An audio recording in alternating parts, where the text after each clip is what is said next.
Saludos jóvenes, bienvenidos una vez más. Les voy a socializar la guía número 16 de Ciencia, Salud y Medio Ambiente, a tomar nota. Para comenzar por la información de la tabla, unidad 6, la célula, semana 16, contenidos, estructura molecular, membrana celular, citoplasma, retículo endoplasmático, mitocondrias, ribosomas y otros. Bueno, déjenme contarle que esta guía pues, está un poco extensa, pero siempre hay que elaborar un breve resumen y a escribir lo más importante. ¿Qué debe saber? Introducción. Hasta la fecha se acepta que las primeras células microscópicas fueron observadas y descritas por Robert Hooke en 1665. Tras el surgimiento de la microscopia, Hooke observó un corte de corcho y reportó la existencia de celdas asociadas a ciertos jugos. Más adelante, Anton van Leeuwenhoek, un comerciante contemporáneo de Hooke, desarrolló lentes que lograban aumentos de hasta 250x, suficiente para descubrir las primeras bacterias. Luego el descubrimiento de las células, las limitaciones tecnológicas obligaron a esperar casi 300 años para conocer su estructura. Esto fue posible en la década de 1950 con la invención del microscopio electrónico, que impulsó una revolución en la biología porque permitió apreciar por primera vez estructuras subcelulares y moléculas orgánicas de gran tamaño como las proteínas. Ahora sabemos que todo proceso en los seres vivos tiene su fundamento en la actividad celular. Para abordarlo, analizaremos las funciones, los tipos y la estructura de las células. Funciones vitales de las células. Hasta ahora hemos visto que las células constituyen las unidades estructurales y funcionales de todos los seres vivos. Para entender el porqué de esta observación, conviene ver a cada una célula,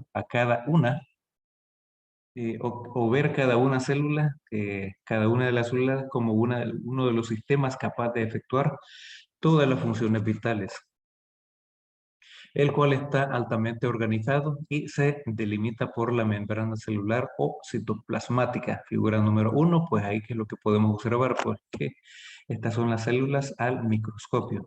El exterior se observa en blanco y el interior teñido en azul. Cada una está rodeada por una membrana, básicamente ahí pues se puede visualizar esa parte. Eh, la membrana es verdadera frontera entre lo vivo y lo no vivo. De hecho, podríamos decir que dentro y fuera de la membrana plasmática existen dos distintos mundos. Para mantener esta condición particular, las células deben intercambiar constantemente materia y energía en o con el medio circundante. Es probable que ahora te estés preguntando qué caracteriza al mundo vivo o qué funciones realizan las células que mantienen la vida o para mantener la vida. Pues son varias las funciones, así que las agruparemos en cuatro y ahí están señalizadas. Y con fondo amarillo dice organización, metabolismo, irritabilidad y reproducción. Esas son las cuatro funciones principales o fundamentales de la célula. Vamos a comenzar con la organización. Como mencionamos anteriormente, las células y por consiguiente todos los seres vivos se encuentran altamente organizados. Así como en una PC, que es una computadora, el contenido más importante de una célula es la información, la cual se encuentra almacenada en el material genético. ¿De qué tipo de información hablamos? Absolutamente de todo tipo. El material genético funciona como un manual que indica a la célula cómo construir sus partes y repararse, cómo responder ante una amenaza e incluso cuándo reproducirse. La organización de una célula le permite mantener sus condiciones internas constantes, fenómeno que llamamos homeostasis. Piensa un poco, por más frío o calor que haga, tu cuerpo siempre busca tener una temperatura cercana a los 37 grados centígrados.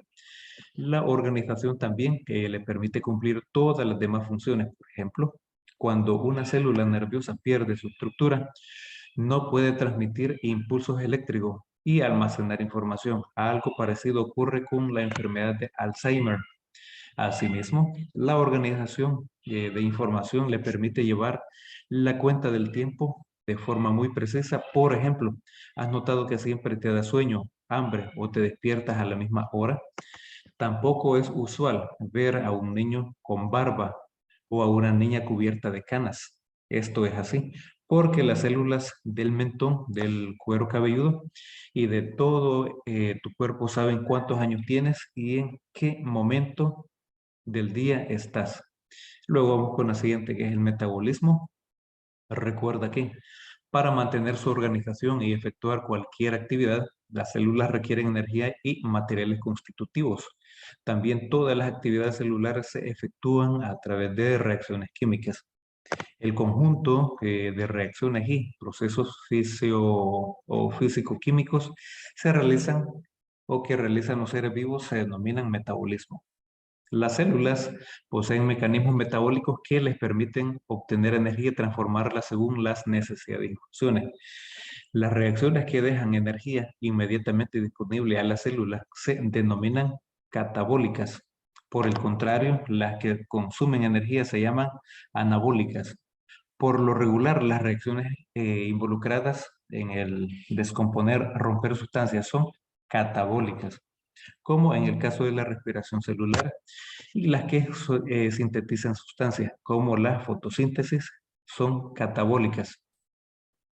Eh, por no solo la respiración, pero no solo la respiración y la fotosíntesis son procesos metabólicos, sino que todos los procesos de una célula los son. Por ejemplo, la célula convierte mucha energía en mantener su homeostasis. Así, en un medio acuoso, una célula animal está a merced de la osmosis o paso de disolvente a través de una membrana. Por lo tanto, las células libres han desarrollado mecanismos para bombear sustancias desde y hacia el interior celular.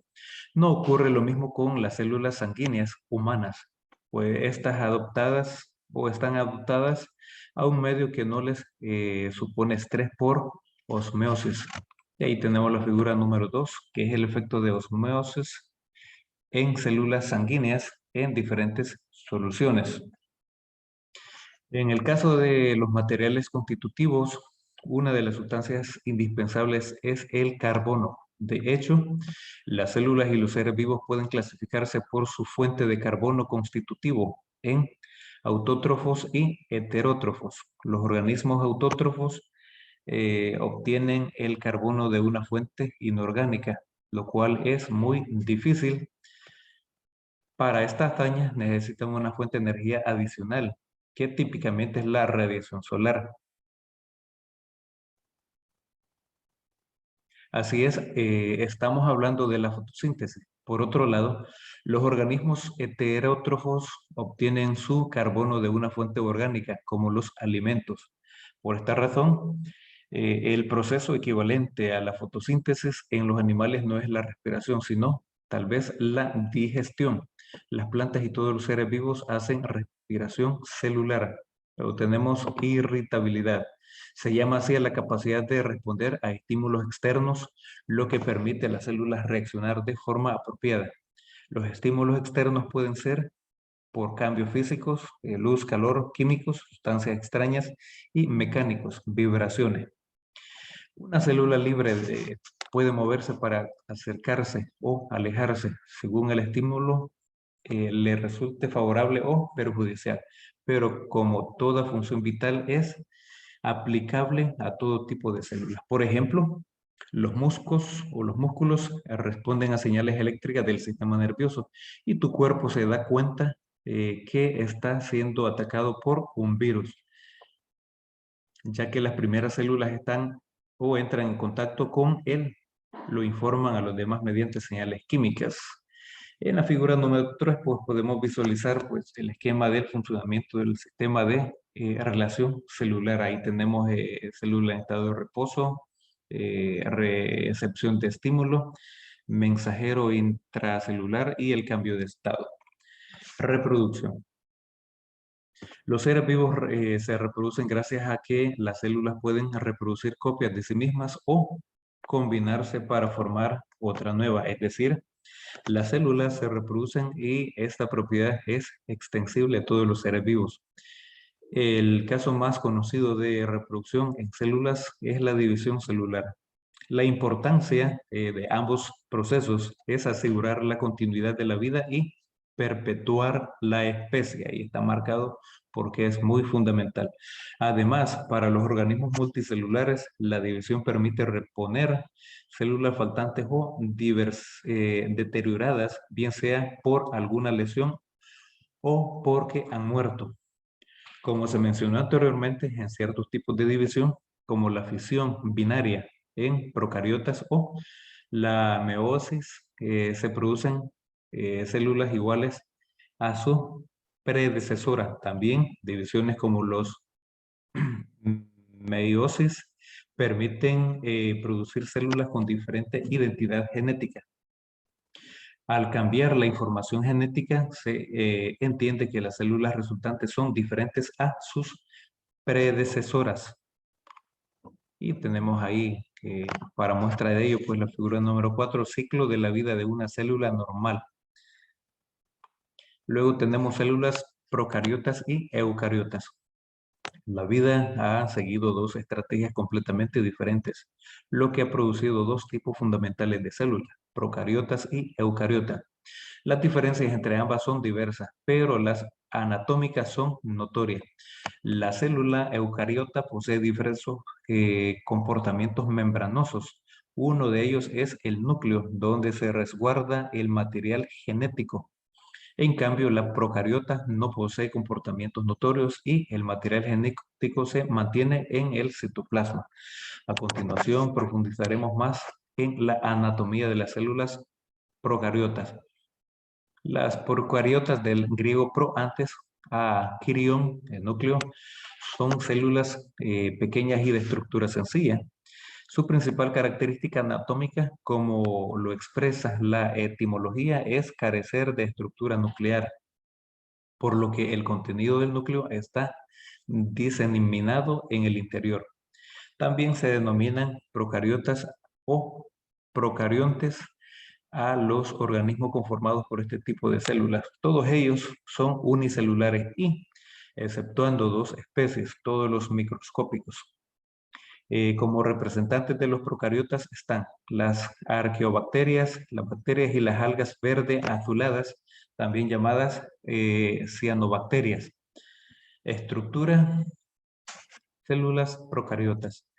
Las células procariotas asemejan cápsulas microscópicas cuyo forma depende de cómo se conforma o se conforme su envoltura externa rígida, denominada parecelular, figura número 5. El contenido celular se encuentra limitado por la membrana plasmática. Dentro de ella, las estructuras internas se ven inmersas en el citoplasma, una solución acuosa que contiene principalmente sales, azúcares y proteínas necesarias para mantener la homeostasis y transformar energía. Y ahí tenemos, por ejemplo, en la figura número 5, que es el esquema general de una célula procariota, donde tiene los elementos citoplasma, ribosoma, nucleosoma, pared celular y también el material genético. Tenemos en el núcleo, así lo podemos visualizar.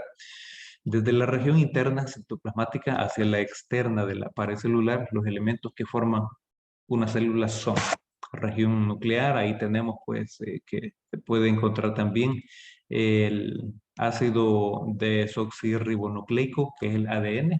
También tenemos los ribosomas, les recuerdo que deben describir estas definiciones y conceptos. Tenemos también los plásmidos, tenemos nucleosomas, membrana plasmática, pared celular, y pues ahí tenemos la protección a la célula.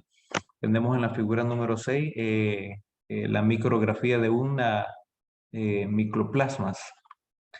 Luego tenemos ahí también las fimbrias o peeling y también tenemos los flagelos. Recuerden que las figuras van a adornar de una forma bastante adecuada su cuaderno de apuntes. Les invito a que hagan la mayoría de ellos en su libreta de apuntes. Ahí está pues la figura número 7, la bacteria con múltiples flagelos, estructuras filamentosas en amarillo con fluorescencia rojiza. Una vez que han trabajado el resumen de la teoría, porque es bien importante, pues vamos a resolver el punto de prueba y aquí ustedes tienen la clave de respuesta. En la número 1, pues ahí, ¿de qué función vital de la célula, ejemplo, la osmeosis?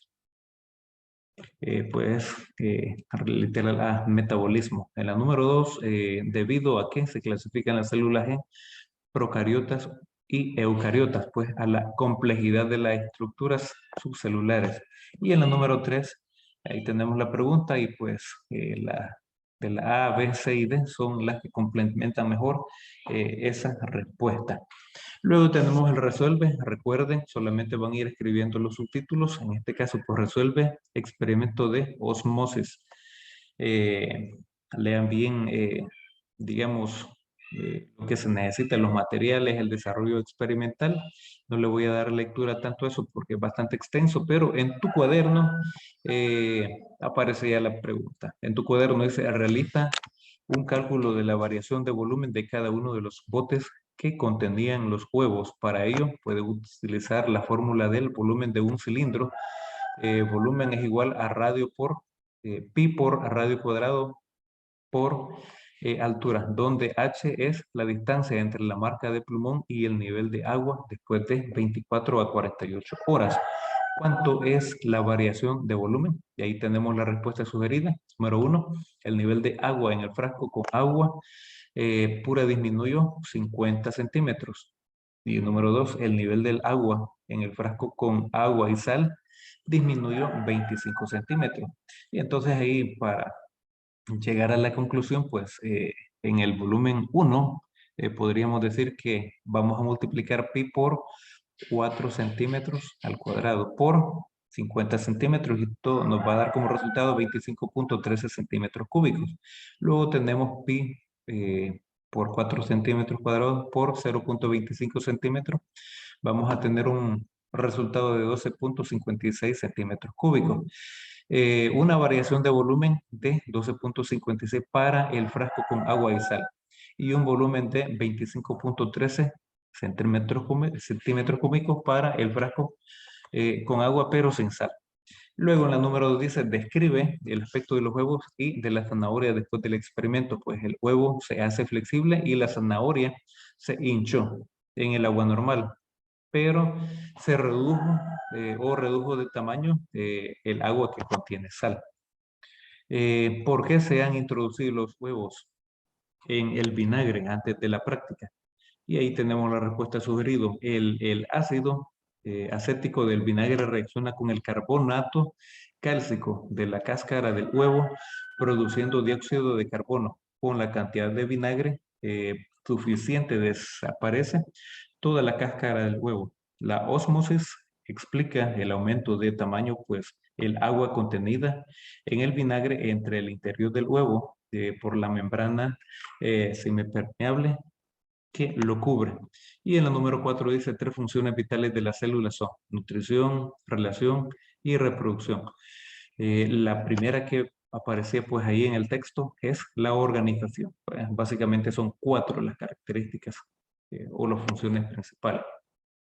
La siguiente dice, relaciona el experimento de ósmosis con una de las funciones vitales. Pues la ósmosis es vital para el metabolismo celular, ya que es una forma de transporte de materia entre el interior y el exterior de la célula, que no acarrea ningún gasto energético, que se produce de manera pasiva sin asumir o consumir ATP. En la número 6 dice, menciona dos tipos de básicos de células, pues ahí están las procariotas y eucariotas. Y el número 7 dice, menciona una diferencia entre las células procariotas y las eucariotas. Ahí también lo leímos y dice, la principal diferencia radica en que las células procariotas, el material genético no está separado del citoplasma y las eucariotas presentan el material genético y este está organizado en cromosomas rodeados por una membrana que los separa del citoplasma. En la siguiente actividad dice formas de bacterias. Lee el siguiente texto. ¿Puede distinguirse las bacterias por su forma? En los inicios de la clasificación de bacterias, el único criterio posible para diferenciarlas era su forma. Así se establecieron 4 tipos básicos de bacterias. Ahí tenemos los cocos, bacilos, tenemos también los espirilos y los vibriones. Y en base a eso, pues, se va a elaborar un esquema de cada una de las formas de bacteria. Entonces, esta es, por decirlo así, vamos a enfocar un poco más aquí, eh, para que lo puedan visualizar mejor, le puedan pausar también. Este es básicamente como el esquema. Ahí tenemos de los más fundamentales, tenemos los cocos, bacilos, pirilos y recuerden, esta es una respuesta sugerida y es así como socializo en esta oportunidad la guía número 16 de Ciencia, Salud y Medio Ambiente que corresponde a la número 16. Espero que sea de mucha utilidad, jóvenes de séptimo grado. Nos encontramos en la próxima.